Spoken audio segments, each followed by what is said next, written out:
oui, comme oui, ça oui. qui me vient à l'esprit. Bon, donc je suis avec Denis Tran, ou Tran, Tran. Euh, je vois que vous avez des beaux cheveux et je voulais savoir si, euh, le- parce que vous êtes quand même un peu dans le yoga quand même quelque part, enfin plus ou moins. Les arts énergétiques, Oui. disons. Est-ce que c'est important, est-ce que vous avez la pratique de vous mettre les mains dans les cheveux?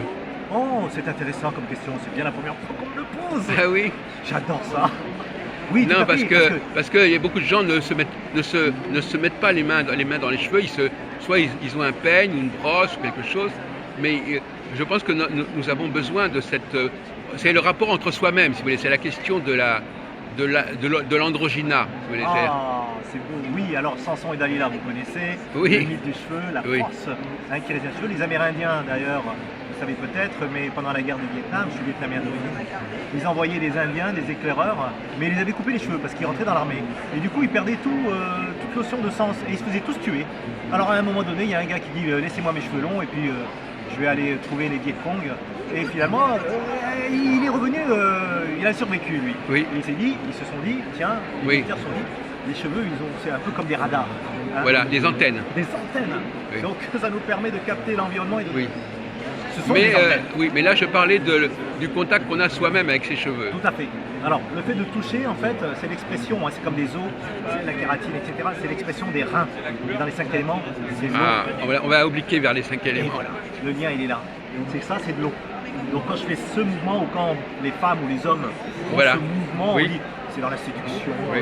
Voilà, on ouvre. Non, non, non, non, non, non. On branche quelque chose, on branche une énergie, on travaille les reins. En fait, Oui. c'est directement lié aux reins. Ça, c'est intéressant. Mais il y a aussi une dualité parce que c'est une autre partie de vous-même. Parce que quand vous servez de votre main, parce que vous pourriez demander à quelqu'un de le faire à votre place, voyez-vous. Bah oui. Oui, c'est Vous- soit par rapport mais à c'est soi. une différence entre chercher quelqu'un qui va vous caresser les cheveux et se caresser soi-même les cheveux. C'est vrai. Hein, on se rassure quelque part. Hein. Petit, on se suce le pouce. Voilà. Un stade oral. Donc c'est la dualité. Donc se servir de ses mains, c'est être à la fois soi-même et l'autre, quelque part. Et l'autre, c'est-à-dire le miroir, c'est-à-dire permettre à son féminin, parce que moi je suis Oui, voilà. hein, à sortir ou être dans son féminin et permettre à son masculin de ressortir. Et à ce moment-là, quand on a ce féminin en soi-même, on a moins besoin du féminin extérieur. Non, pas forcément, c'est-à-dire que la complétude, il y a une notion de complétude que vous abordez qui est très intéressante aussi, le yin et le yang, qu'on voit dans les 5 éléments. On trouve en face de nous quelqu'un qui va effectivement retrouver cette énergie quand je passe les mains, il y a une résonance, quelqu'un va dire mais moi aussi j'aimerais ça passer les mains dans ses cheveux ou dans mes cheveux. Ah, vous voyez, et donc là il y a un lien qui s'établit parce qu'il y a une énergie qui est transmise. C'est une antenne. D'accord. Et effectivement, le fait de servir d'un peigne, c'est plus tout à fait la même chose. Parce que ça n'est pas un objet, c'est quelque chose qui est un objet extérieur, un objet fabriqué. Ça n'est pas une partie de nous-mêmes. Si vous avez un peigne en os comme les Africains. Oui, ou mais les c'est pas Indiens, c'est pas votre propre Voilà, c'est pas la propre nature. Oui. Hein, quand on fait ça, généralement, vous voyez, ce sont les ongles qui touchent le cuir chevelu. Donc c'est pas une caresse, c'est un frottement avec les ongles. Les ongles, c'est l'os. L'os, Oui. comme un peigne à os. Voilà, c'est pas du tout. l'expression C'est des pas. reins. Vous ne touchez. Vous n'êtes pas en contact direct avec votre propre crâne, si vous voulez. Voilà, on est en contact avec on a tous nos centres énergétiques, bien Oui. évidemment, donc je pense qu'on est avec notre partie supérieure. On est en contact avec notre partie supérieure. Bon, enfin, on a commencé comme ça, parce que je me suis demandé ce matin si les gens qui font le yoga dans ce salon s'intéressaient à cette question du rapport avec soi-même, c'est-à-dire du rapport de qu'est-ce que la main peut faire, le rôle de la main. Le rôle de la main par rapport à notre corps, cette dualité entre le corps et la main qui est à la fois partie de notre corps, mais c'est aussi un élément complémentaire. Tout à fait. Alors la main, c'est la préhension. Je saisis un objet, préhension. Sauf que notre ego est dans l'appréhension. A, trait d'union, préhension. Lâchez cet objet et vous allez dire, mais non, il est à moi, pourquoi je vais le lâcher? Donc cette appréhension et toute la difficulté que nous avons de toucher le corps, Oui. ce soi. Ça veut dire prendre préhension. Prendre, préhension. Donc effectivement, en yoga, comme dans d'autres arts, Et il y a pas que le yoga. en français, on dit se déprendre. Ah. Quand on quitte une femme, on se déprend d'elle. Apprendre, déprendre, c'est pas mal, oui, comme analogie. Alors, si vous voulez, pour revenir au yoga, Oui, s'il vous la plaît. la main est utilisée comme étant un support, comme des griffes, comme un animal, c'est très animal, on est à 4 pattes, souvent. on n'est pas en position forcément verticale, mais la plupart du temps allongée sur le sol. Oui. Donc on utilise nos extrémités pour griffer le sol et pour être en contact avec le sol. Oui. Donc il y a une dualité encore une fois entre le ciel et la terre. Donc les doigts ne sont pas utiles comme dans la danse indienne par exemple, ou comme dans le Qigong, où il y a des mouvements très gracieux. Là nous sommes dans la partie animale de notre être, de notre entité, notre animal. La plus fonctionnelle. Et la plus fonctionnelle. Il faut tenir sur nos quatre pattes et communiquer avec la terre. Oui, parce qu'effectivement, justement, moi j'ai vu hier un ballet, et effectivement dans le ballet, il y a des gestes qui n'ont pas de nécessité. Ce ne sont pas les gestes normaux du corps. Vous avez touché à un sujet intéressant, c'est que quand on arrive à utiliser quelque chose pour autre chose que ce pourquoi il est fait, il y a quelque chose de créatif. Si j'utilise mon corps, non pas seulement pour marcher, mais pour faire des gestes, les gestes ne sont pas prévus dans le corps. Ce n'est pas une fonction principale du corps de faire des mouvements comme ça. Donc on dépasse le déterminisme de base du corps et de l'objet. Alors saisir le sens des choses, il y a deux sens. Il y a saisir dans le côté matériel et saisir dans l'esprit. Hein, et vous parlez de saisir les choses dans l'esprit, donner du sens aux gestes. Et c'est la transition entre le haut et le bas, c'est notre matérialité versus l'immatérialité, le sacré versus notre humanité. Donc cette interface qui est l'outil que notre main doit saisir le sens des choses. Je saisis un stylo, mais pourquoi je le saisis? Donc la question est posée, point d'interrogation. Hein. Oui, mais si vous voulez, quelque part, quand vous saisissez le stylo, vous utilisez la main pour sa fonction normale. Oui, pour l'outil. Par contre, si vous faites un geste comme ça, là, vous détournez le sens premier de l'outil. Et là, nous rentrons dans ce qu'on appelle, nous, l'énergétique, ce que j'appelle l'énergétique. C'est-à-dire que je vais impulser une intention à travers ma main. Oui. Ma main n'est qu'un outil exprimant comme une antenne une direction. Et donc, dans cette direction, dans un vortex que je vais créer, parce que je crée toujours des vortex avec la main. Oui. On crée toujours des vortex. Ah. Elle est circulaire, regardez. La main, elle fait ça, mais elle fait souvent ça. On ouvre une porte, on ferme, oui. on a toujours une rotation. Cette rotation crée un vortex. Oui. Deux mains, deux vortex. Un tourbillon. Oui. Un tourbillon. Et donc les marionnettes, les enfants, ils ont des vortex. On crée partout des vortex. On ne se rend pas compte, mais on crée des vortex. En faisant ça, je crée un vortex. Oui. Et à quoi servent ces vortex? Ce sont comme des vents d'énergie qui tournent. Hein, des mini-cyclones. Et ces cyclones, l'esprit se pose dans ces mouvements d'énergie pour aller quelque part. Donc si notre intention de base n'est pas bien formulée, vous faites ça et vous dites, vous insultez quelqu'un, on dit oh, bah, je m'en fous. Et bien ce je m'en fous va atteindre quelqu'un qui va recevoir en pleine figure le je m'en fous. Mais si vous dites ah mais finalement, vous voyez, ce geste-là a du sens. Donc il faut faire attention à associer le mental au mouvement. Mais pour me faire comprendre, par exemple, je prends par exemple ce stylo. Oui. Si vous vous servez de ce stylo pour tuer quelqu'un, oui. Ce n'est pas la fonction première du stylo. Non. C'est ça qui est intéressant. C'est quand on utilise un objet pour autre chose que ce qu'on attend qu'il fasse, cet objet. Ouais. C'est ça qui est créatif. La création, ce serait donner à un objet une fonction qu'il n'a pas. Inventer à l'objet une fonction qui n'était pas prévue, qui n'était pas pensée. Je pense que les grands artistes créent spontanément grâce à leur imaginal et non pas leur imaginaire. Hein, l'artiste, le technicien, il y a des bons artistes qui vont peindre, etc. Ils vont utiliser l'outil, le pinceau, le crayon. Et le cas classique, c'est Marcel Duchamp, oui. Le ready-made. C'est-à-dire qu'il prend un objet, par exemple un WC, et il dit c'est un objet d'art. Voilà. Donc on détourne, le créateur, quelque part, il détourne l'objet de sa fonction première telle qu'on l'aperçoit autrement. Et finalement, c'est toujours une bonne chose de ne pas utiliser un objet pour ce à quoi il était censé être voué. Voilà, et nous indiquons par nos doigts la direction que nous voulons prendre. Notre esprit suit notre doigt suit l'esprit. On peut dire que l'esprit chevauche le doigt. Est-ce que c'est le doigt qui chevauche l'esprit? Non.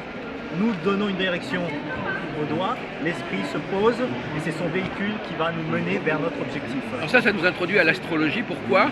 Parce que je sais qu'en astro chinoise, on ne s'intéresse pas totalement à l'astronomie. Enfin, c'est un peu compliqué. Hein. Mais le fait d'accorder de l'importance à un astre, c'est quelque chose qui ne correspond pas à la nature de l'astre, peut-être. Oui. Exactement. Donc on lui donne une qualité, une signification qui n'est peut-être même pas dans sa nature. Oui, alors là, c'est l'aspect symbolique, vous abordez un aspect symbolique que nous attribuons, nous, à tous les objets, les choses autour de nous. Hein. Les anciens, les humanistes, les naturalistes chinois, pour ce qui est de l'astrologie chinoise, ont observé les astres et l'associer avec leur vie terrestre, donc les animaux, pour les signes du zodiaque, etc., etc., etc. Effectivement, il y a un symbolisme qui est associé à un objet qui ne répond pas forcément à sa nature même. Hein, parce que voilà, nous ne sommes pas dans le... C'est pourquoi les astronomes disent, mais vous donnez des significations qui ne correspondent pas à la science, etc. Oui. Par contre, ils utilisent la notion d'analogie. Et cette analogie-là, elle est liée à notre intuition. Elle est liée à notre imaginal que je viens d'aborder, et pas notre imaginaire. Et donc ça, c'est quelque chose que les chamans de l'époque, c'est un terme générique, mais que les gens de l'époque observaient, ressentaient et traduisaient dans le monde réel. Voilà, c'est comme ça que c'est venu, hein, cette association. Hein. Alors, l'astrologie chinoise, qu'est-ce qui la distingue de l'astrologie chaldéenne ou Oui. enfin, ptoléméenne occidentale? Son rapport à l'astronomie n'est pas de même nature. Parce que l'astrologie indienne, par contre, elle est très proche de l'astrologie occidentale, comparativement. L'astrologie chinoise est solilunaire. Il y a deux types d'astrologie. Voilà, et donc moi celle que j'utilise, qu'on appelle le Bazi, les 4 piliers du destin, ont donc l'année, le mois, le jour et l'heure, et à partir de là vous avez 8 cadrans, donc vous avez 8 cases. Ça ressemble un peu à une numérologie, on dirait, par certains côtés. C'est ça. Et à partir de là, la partie supérieure du thème correspond aux astres, et la partie inférieure correspond à la matière, au terrestre. Et donc à partir de là, l'énergie descend du ciel pour se répandre au niveau du terrestre. Et toute l'interprétation se fait par rapport au jour de la naissance. Vous êtes né un jour où un astre s'est positionné d'une certaine configuration. À partir de là, toutes les relations se font. Vous avez donc des combinaisons avec un élément, avec les 8 autres cases. Lui avec lui et lui avec toutes les autres cases. Et c'est ça qui est intéressant, l'interprétation, le lien, le process entre chaque case est analysé. Vous Mais voyez ce que je ne comprends pas très bien, c'est... vous venez de dire que bon, vous utilisez quoi comme astre finalement? Ben, nous avons tous Au les niveau des équipes. positions réelles. Il y a la grande ours, hein, il y a la grande ours Ah, qui dessine la Svatistika. La constellation. La constellation qui est La la Svatistika. Svastika. Et donc à partir de là, établit les tableaux de numérologie, donc le carré magique, qu'on dit qu'on a trouvé sur une tortue à l'époque, Oui. des 9. Ça renvoie au I Ching aussi. Et Oui. I Ching, exactement. Et à partir de là, les étoiles se positionnent. Et le Feng Shui, qui est issu donc, de l'astrologie, les palais, les empereurs à l'époque bougent en fonction des saisons. Et Oui. donc cette étoile, la grande ours, en fonction qu'elle tourne, eh bien, Oui. toutes les branches représentent les étoiles qui tournent autour. On appelle des étoiles volantes. Donc astrologie et Feng Shui sont étroitement liés. Nous sommes l'ombre de ce que les astres projettent sur le... Nous sommes les ombres. Donc vous ne vous intéressez pas à Vénus, Mercure, Mars, Jupiter, Non, Saturne. on peut faire des analogies, mais on ne s'intéresse Voilà. pas du tout à ça. Non, non, non, pas du tout. Donc c'est plutôt stellaire, c'est plutôt... Voilà, et on regarde où se trouve... Alors parce que moi je ne connaissais pas, ça m'intéresse. Donc la grande ours, l'étoile Voilà. polaire, tout ça, on regarde où elle se trouve, à quel moment... donc il y a des constellations. Ces constellations ont des noms chinois. Alors ces constellations, ce sont celles du zodiaque. Voilà, un peu Celles de différent parce que... Enfin, elles sont sur l'écliptique. Oui, Enfin, mais c'est sur le comme, parcours du Soleil et de la Lune. Voilà, c'est solidaire et comme c'est les Chinois qui ont créé, donc ils sont de l'autre côté, vous savez, ils sont à l'est, ils sont pas, donc ils ont une observation C'est les du ciel. demeures lunaires, les maisons lunaires comme en Inde, le C'est nakshatra. oui, voilà, mais ça c'est une autre astrologie, on a deux types d'astrologie. Ah bon, d'accord. Donc, à partir de ces constellations, il y a des configurations et ils donnent des noms de dieux. Et ces noms de dieux, donc il y a une énergie très spécifique et qui sont placés. Et il y a 10 planètes, et ces 10 planètes jouent avec les 12 signes. Donc, il y a une combinaison de 60 ans en fait, pour revenir à une combinaison ciel-terre. Un animal associé à une planète, à une constellation. Si vous faites 10 constellations ou 10 étoiles et 12 animaux, eh ben, au bout de 60 ans, vous revenez à la Oui. première configuration. Mais le mot planète n'est peut-être pas approprié là. Non, elle n'est pas du tout appropriée. Non, On c'est parle plutôt d'énergie. des constellations, Oui, c'est ça. des assemblages d'étoiles, des astérismes comme on dit. C'est ça. Mais donc justement le mot planète ne vaut pas. Alors le Soleil et la Lune jouent un rôle quand même réel. Là, Tout à fait. Là c'est vraiment la position réelle de ces Tout astres. à fait. La position réelle, tout à fait. Donc c'est lunaire. Conjonction, nouvelle lune, pleine lune, etc. Oui. Voilà. Et nous avons aussi des configurations, donc comme en astrologie occidentale, c'est-à-dire des carrés, des triangles, Oui, etc., voilà, etc., oui. des oppositions, etc. Ça c'est pareil. Les règles grammaticales qui jouent entre les différents objets Oui. célestes. D'ailleurs ça, la c'est- théorie des aspects en astrologie est probablement On le retrouve. à l'origine c'est surtout la Soleil et la Lune au départ, probablement. Donc vous avez vos éphémérides, nous avons notre calendrier des 10 000 années. Hein. D'accord. Donc on prévoit déjà toutes les éphémérides sous Oui. version chinoise, et donc nous lisons aussi Oui. jour près, l'heure près, la latitude. Mais enfin, pour l'esprit occidental qui voudrait baser l'astrologie sur des réalités astronomiques, c'est un peu gênant quand même. Eh ben, en fait, l'analogie ne se fait pas parce que le chinois, en fait, l'asiatique, Oui. a une vision Voilà. de la vie avec la réincarnation et cette cyclique Oui. qui sort du système même stellaire, Oui. hein, du système tel que nous le Donc connaissons. finalement, au fond, vous êtes créatif parce que finalement, ça ne vous gêne pas d'avoir construit une astrologie qui est décalée par rapport à la réalité astronomique quelque part. Voilà, elle s'est éloignée. Au début, c'était un calendrier agraire, Oui. et puis après, avant le agraire, c'était un calendrier mystique, je dis, hein, des prévisions par le I Ching, etc., etc. Ensuite, c'est devenu agraire, et ensuite, etc., etc. Un calendrier de bonne fortune. Il y a eu différents types de calendriers.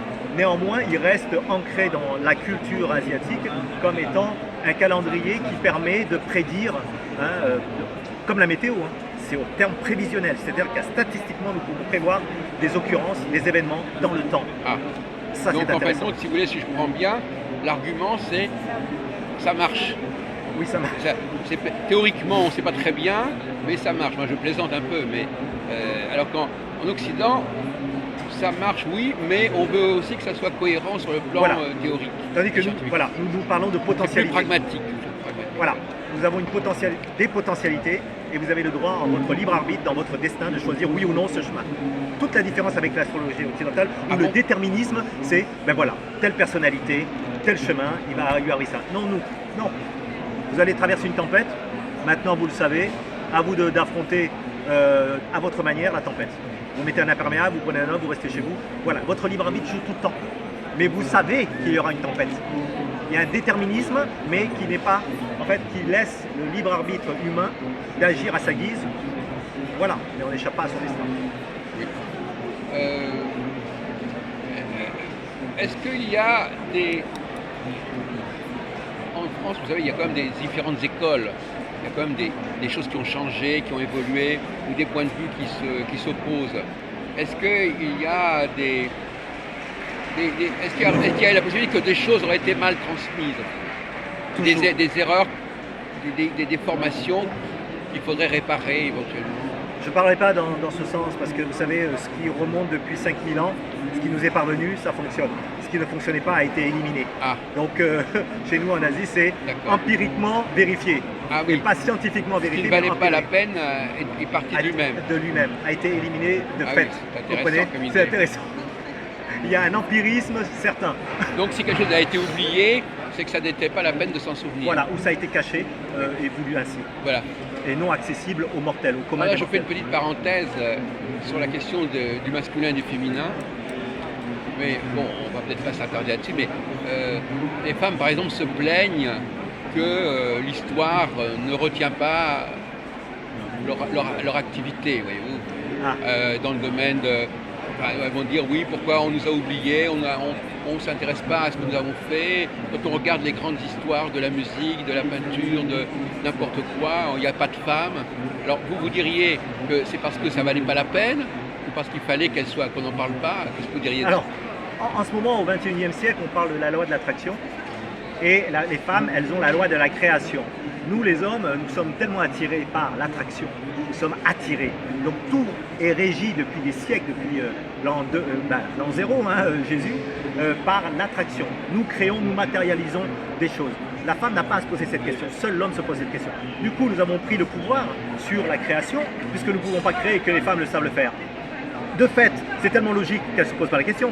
De fait, nous, c'est tellement illogique que nous nous posons la question. Donc comment pouvons-nous créer quelque chose alors qu'elles, elles savent le faire? Toute l'argumentation masculine, elle est là. Et nous nous sommes implantés dans nos territoires masculins pour pouvoir créer. Et nous créons, et nous recréons. Et nous sommes intéressés par la loi de création. Et finalement, nous y avons gagné parce que c'est quand même plus intéressant de faire une symphonie que de faire un gosse. Les points de vue diffèrent.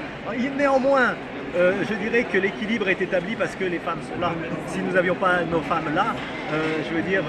Bah ça, on voit la discussion tout à l'heure sur la dualité et l'altérité et l'autre. Est-ce qu'on a besoin ou pas besoin de Nous l'autre? avons besoin de cet équilibre et de friction. Une roue n'avance que si elle frictionne, elle tombe oui. sur la terre. Ah oui. Donc cette friction, le moteur à explosion, c'est une friction. Pour l'instant, nous ne savons que fonctionner de cette manière. Le jour où nous fonctionnerons de commun accord en parallèle avec une énergie qui fusionne, comme la fission atomique, là nous trouverons notre accord avec la femme. Le yin et le yang seront confondus. Oui. Mais pour l'instant, nous devons nous frictionner à la matière. Nous frotter. Et elles nous provoquent. Excusez-moi, c'est pas péjoratif, mais elles sont la limite de notre action. Donc elles nous retiennent dans ce que nous voulons faire. Et c'est très bien, parce que sinon nous serions en roue libre. Et donc la dualité est nécessaire pour nous. Alors, revenons sur les 5 éléments qui sont un peu différents aussi de ceux de l'action. Nous, on a feu, terre, air, eau. Vous, c'est un peu différent. En médecine chinoise, c'est différent. Vous avez rajouté autre chose. Vous avez... La cosmogonie chinoise, elle est différente puisque nous avons le feu, la terre, le métal, l'eau et le bois. Oui. Nous avons 5 éléments comme les 5 saisons, comme les 5 doigts. Oui. Donc nous pouvons jouer avec nos 5 doigts. Regardez les mantras, toutes les prières qu'on retrouve dans les icônes, qu'elles soient d'ordre, qu'elles soient judéo-chrétiennes ou asiatiques ou orientales, vous avez ces mouvements-là. Et donc nous jouons avec les 5 doigts, nous avons tous les 5 éléments qui sont inscrits là, les 5 éléments qui sont inscrits là, les 5 éléments qui sont inscrits dans les pieds, les 5 éléments qui sont inscrits dans l'oreille, dans le corps, tout est divisé par 5. En fait, nous devrions raisonner en base 5. Mais néanmoins, au niveau des saisons, vous divisez en 4 et en 8, pas en 5. En 5, puisqu'il y a une intersaison qui rassemblée fait une saison. Ah, oui. Parce qu'avant, le diagramme, c'était un axe vertical et horizontal, avec au centre la Terre, c'est-à-dire l'intersaison, et à côté, nous avions 4 pizzas, grosses pizzas qui représentaient les 4 saisons. Oui. Mais si vous faites de 2 diagonales, vous avez 8 parts. Oui. Et ces 8 parts, c'est les solstices et les équinoxes. Et les demi-saisons. Et voilà, exactement. Et voilà, et donc il y a comme une pétale, il y a un momentum à chaque fois, et ça fait des pétales, ça fait une marguerite. Et voilà la division. On n'a plus 4 branches, c'est-à-dire 4 parts, on a 8 parts, les 8 directions. Devant, derrière, en haut, en bas, à droite, à gauche. Alors, il y a une etc. autre astrologie qui est fondée sur le 28 ou le 27, vous avez le nombre de jours de la Lune, enfin je sais pas quoi. Oui, après, on inclut dans les cycles, effectivement, le jour de la Lune, 28, etc. Donc ça se rapproche du grégorien, parce qu'on essaie de compenser les années bissextiles, etc.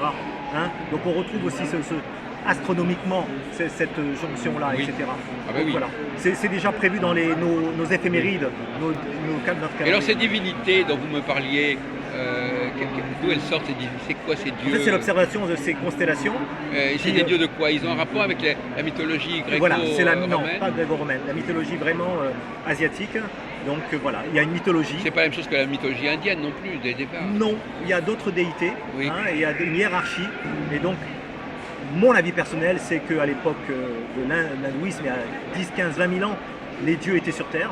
Et donc à partir de là est restée une mémoire archaïque de ces moments-là et des symboles qui ont été repris. Et ils ont essayé de représenter en fait les forces de cette époque archaïque. Alors, je fais une petite parenthèse, parce que vous parlez de ça. Qu'est-ce que vous pensez de la Bible, du récit de la Genèse, enfin, du début de la création Eh bien, écoutez, c'est un livre tout à fait récent. Hein, c'est comme un livre blanc. Je dirais maintenant dans les entreprises, on parle d'un livre blanc où il y a un mode d'emploi. Et bien voilà, il est arrivé il y a 2000 ans. Hein, nous l'utilisons. Il est encore d'actualité, mais il a été remanié. Il y a la des Genèse, versions. il y a l'Évangile et puis il y a l'Ancien Testament Voilà. aussi, plus ancien. Donc il y a aussi le Tao Te Ching.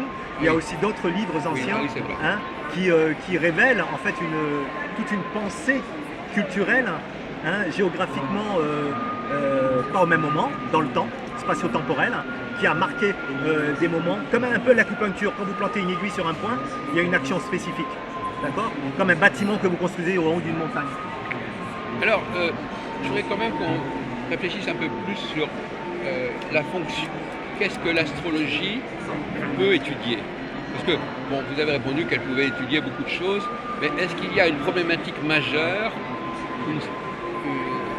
un mouvement majeur de la vie dont parle l'astrologie? Je rebondis sur ce que je viens de dire, c'est un mouvement, c'est un flux. C'est-à-dire que c'est un process entre un point A et un point B. Pour aller du point A au point B, il y a un effort de prédéterminisme astral, enfin dans les astres. Donc dans ce chemin qui nous est déjà tracé, nous cheminons. Donc nous avons le choix de prendre le chemin que nous voulons, mais nous restons toujours encadrés Ok, ce prédéterminisme, dans ce prédéterminisme, nous avons notre libre arbitre de nous mouvoir comme nous voulons. Il y a une certaine forme de liberté à ce niveau-là. Donc voilà, l'astrologie, à quoi ça sert? Oui. À suivre un chemin, à garder son cap, quelle que soit la direction que nous prenons dans ce chemin. Tous les chemins mènent-ils à Rome? Oui, ils mènent à Rome. Mais alors, par exemple, on me parlait de cyclicité. Donc, finalement, vous dites, finalement, vous avez parlé d'un cycle de 60 ans, je crois. Beaucoup d'astrologues aujourd'hui ne répondent pas à cette question, en fait. Ils ne disent pas clairement. Est-ce qu'il y a une dualité fondamentale dans la prévision? Oui, parce que nous sommes dans la causalité. Il y a un stade A, un stade B, on revient à une alternance, si on peut dire, oui. Oui, tout à fait. Nous sommes dans un monde matériel qui répond à la causalité. Et tant que nous restons dans la troisième dimension, nous restons dans cette causalité, dans ce va-et-vient, ce qu'on appelle le karma. Maintenant, comment accéder à d'autres dimensions où nous nous extrayons de cette causalité? Eh bien, on parle en quantique de quatrième dimension, de cinquième dimension, etc., qui sont des dimensions qu'on peut atteindre via nos sens, via une expansion de notre conscience, via une expansion de nos émotions, etc., etc. À partir de là, nous sortons de ce déterminisme. Et là, ça devient intéressant. Nous transcendons, nous transformons et nous transcendons. Donc voilà, l'avenir de l'humain, de la conscience humaine, c'est de retrouver son divin en transcendant la causalité, en transcendant la réaction affective, émotive. Alors, autre aspect, est-ce que vous avez en astrologie chinoise une typologie? Bon, vous avez effectivement ce qu'on appelle les 12 signes zodiaques chinois. C'est important pour vous de savoir que quelqu'un est né dans l'année du rat ou l'année du singe Ben, vous savez, oui et non. Une caractérologie. Vous me posez la question comme si quelqu'un à l'URSSAF me demandait quel est votre numéro, URSSAF, etc. Parce qu'avec mon numéro URSSAF, il va savoir qui je suis exactement. Et ben, l'astrologie chinoise, c'est ça. Finalement, on peut faire fi de l'astrologie chinoise parce que l'être qui est en face de nous, on peut le percevoir différemment. Donc les chiffres, la numérologie chinoise, l'astrologie chinoise, c'est un déterminisme, c'est-à-dire que c'est un champ d'application et de potentiel prédéfini. C'est un peu comme un programme, vous me donnez, j'ai Windows 10. Voilà, ben je sais ce que vaut Windows 10, avec ses limitations. Ensuite, on rajoute des add-ons, des logiciels, et on fait des choses. J'ai un GPS, j'ai ceci, j'ai une carte, j'ai un logiciel OpenOffice, etc. Je fais ce que je veux une fois que j'ai le cœur du noyau. Le cœur du noyau, c'est l'astrologie. Alors, autre question, est-ce que vous avez une astrologie collective ou uniquement une astrologie individuelle? Parce que effectivement, vous avez une astrologie collective, c'est-à-dire tous les gens qui sont nés dans une certaine année, ils sont sous le même signe quelque part. C'est collectif, c'est pas personnel. Voilà, alors si on se base que sur l'année, elle est collective. Tout le monde est né à une même année. Et plus on se rapproche vers l'heure, et bien là, ça devient individuel. Voilà, c'est ça. Mais est-ce qu'il y a une astrologie qu'on appelle en Occident mondiale, c'est-à-dire une astrologie qui nous parle des mouvements de la société, de l'histoire? Tout à fait. Toute chose qui a un début a forcément une date de naissance, une heure de naissance. Et à partir de là, on peut déterminer une potentialité, un karma, un chemin, que ce soit une planète, que ce soit un animal, une plante, que ce soit un objet. Il y a une naissance quelque part, il y a une création, il y a une matérialisation de l'objet ou de l'entité ou de l'être. À partir de là, nous pouvons prédéterminer son cheminement. Alors, comment l'astrologie a survécu à travers les siècles, comment elle s'est intégrée, assimilée dans différentes religions comme le shintoïsme, le taoïsme? Est-ce qu'elle a des problèmes avec ça? Est-ce qu'elle a été rejetée ou est-ce qu'elle a pu être acceptée ou intégrée? Elle a été plutôt adaptée selon la culture du moment. Elle a été exportée par les voyageurs de l'époque, implantée, transformée et avec des influences sociales, politico-religieuses, elle s'est transformée. Mais à la base, du pur, ça s'est transformé en quelque chose qui est culturellement maintenant, ce que nous voyons culturellement. Donc il y a une astrologie culturelle. Pour moi, il n'y a pas d'astrologie véridique, il y a une astrologie culturelle. Ah, c'est ça en fin de compte. Voilà. Mais la culture a sa propre dynamique, si vous voulez. Voilà. Et même à l'époque du communisme, elle a continué à exister, l'astrologie en Chine? Non, elle a été bannie, on le sait tous dans cette histoire. Dans l'histoire, il y a eu des autodafés, il y a eu pas mal de tabous, et puis ça ressurgit à un moment donné effet de mode, effet... Voilà, la notion du temps n'est pas très importante. Il peut se passer un siècle, 1000 ans, Oui. 2000 ans, et tout d'un coup, ben, c'est toujours là. C'est très archaïque, hein. Ça veut dire que notre cerveau limbique, de base animale, retient quelque chose qui est inexprimable au niveau de la conscience intellectuelle. Oui. Donc il n'y a pas, on ne peut pas parler de... Voilà, vous avez, c'est votre position. Est-ce que vous avez été tenté de prendre connaissance de l'astrologie occidentale et de voir éventuellement l'utiliser d'une manière ou d'une autre? Oui, de fait que je vis en Occident, je suis obligé de me confronter à différents acteurs, à différents interlocuteurs qui ont cette culture et connaissance. Oui. Donc, notre compréhension est difficile parce que c'est une question de sémantique et de langage, mais notre point commun, ce sont les astres. Donc si on arrive à se référer à des tables, on dit, ah tiens, il y a une analogie, une similitude, mais ça s'arrête là. La frontière, elle est quand même très nette, hein, un peu comme le mur de Berlin. Mais quand on va voir, alors prenons pas parler entre vous, est-ce que quand on va voir un astrologue chinois, ou une pratique chinoise, on obtient autre chose que ce qu'on va voir un astrologue occidental? Oui, complètement. Vous abordez en fait une pensée qui est totalement différente de celle occidentale. Elle n'est pas linéaire, elle est circulaire, je dirais. Elle fait part au vide. Le vide, c'est-à-dire du vide, du Tao, naît les phénomènes. À partir de là, nous croyons que tout doit se passer comme elle doit se passer. Il n'y a pas d'effet waouh, comme en Occident, dans l'Amérique du Nord. Waouh, ça se passe, ça a été prédit. Non, ça doit être et c'est ainsi. Il y a une forme de formalisme. Donc c'est les gens aussi qui n'ont pas la même... Il y a le problème de l'astrologue, mais aussi le public n'a pas la même approche non plus Tout à fait. de ce qu'il attend Il est et difficile. de ses demandes. Il est difficile pour un public occidental d'aborder une pensée chinoise, voyez-vous. Hein. On aborde l'astrologie chinoise avec un aspect occidental. On voyage en Chine et on aborde la nourriture et les, Oui. avec Alors, nos référents donc, occidentaux. il faudrait peut-être que vous nous expliquiez un peu mieux La pensée. la différence d'attente. Qu'est-ce que... Alors, moi je vous donne une image très simple. Regardez une calligraphie chinoise, demandez à un enfant chinois et un enfant occidental de regarder ce tableau. Ils ne vont pas regarder la même chose. L'enfant asiatique va regarder tout autour du tableau, les espaces blancs. L'enfant occidental va regarder juste le détail du dessin, la fleur, le bambou, etc. Donc vous voyez déjà la différence entre le cerveau droit et le cerveau gauche. En fait, il s'agit d'utiliser son cerveau droit plus que le cerveau gauche. En Occident, on est le cerveau intellectuel et en Asie, Oui, on est c'est lié aussi à la langue elle-même. et aussi à La langue elle-même, tout à fait. qu'on n'apprend pas de la même manière, qui ne se présente pas, Qui est cunéiforme et qui est voilà, idéogramme. voilà. Et puis aussi la syntaxe n'est pas la même, l'effort pour comprendre ce que dit l'autre n'est pas le même, etc. Vous savez que le cerveau droit, les physiciens l'ont démontré scientifiquement, les images transitent beaucoup plus vite au niveau de la conscience, au niveau de nos neurones, que l'intellect, la formulation de mots, de concepts, Oui. cerveau gauche. Donc c'est un débit internet plus rapide. Oui. Donc les asiatiques utilisent beaucoup plus la notion d'image. Donc c'est une langue qui rend plus intelligente le chinois que Je ne dirais pas plus intelligente, mais beaucoup plus, qui s'ouvre beaucoup plus à l'holisme, l'holistique. Hein. Vous-même, vous avez appris le chinois vous-même? Oui, j'ai fait quelques années de chinois. Enfin, Hein. oui, bien que vous soyez vietnamien, vous avez Voilà. un certain bagage en chinois. Voilà. Vous connaissez parce que finalement le vietnamien est passé à l'écriture latine. Exactement. C'est un peu Fait dommage. par des Portugais. C'est une bonne chose ou pas? Oui, c'est une bonne chose. On sait, Déjà les Portugais c'est depuis les Portugais qu'on Oui. écrit. C'est ancien donc. Donc on a Depuis le même alphabet latin, mais avec plus de lettres, avec des points, des ça fait accents depuis graves. 400 ans déjà au moins. Oh, bah, bien plus que ça. Hein.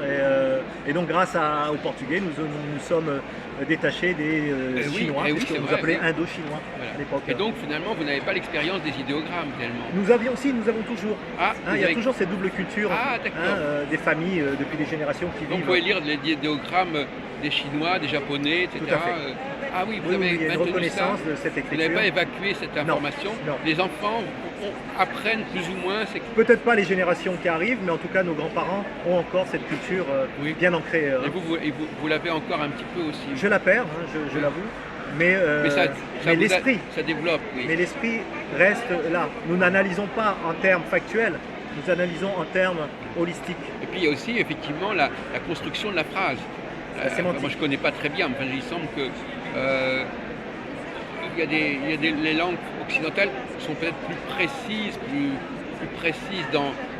il y a moins d'ambiguïté, on demande moins d'efforts à la personne pour comprendre ce qu'on dit.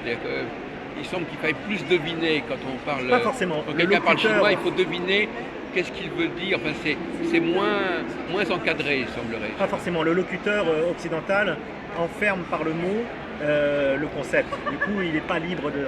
Tandis que en Asie, une succession de mots mis ensemble avec des accents toniques différents implique des concepts, Oui. des nuances. C'est pour ça que je vous dis, ça laisse une plus grande ouverture de compréhension, enfin, une plus grande liberté de compréhension au locuteur. Et c'est à lui de comprendre, parmi toutes ces possibilités, laquelle est en jeu chez le. Tout à fait. C'est ça. Mais là reste encore C'est le pour grand débat. ça que je parlais de deviner. De plus deviner, mais qu'est-ce qu'il est en train de me dire? Je pense que. Moi, je ne pratique pas cette langue-là, mais je veux dire. J'ai cru comprendre que. Le secret, c'est de se jeter dans la culture d'autrui pour pouvoir appréhender, et on revient à l'appréhension, saisir les choses ou se dessaisir des choses. Mais écoutez, on va s'arrêter là parce que de toute façon, vous avez d'autres choses à faire.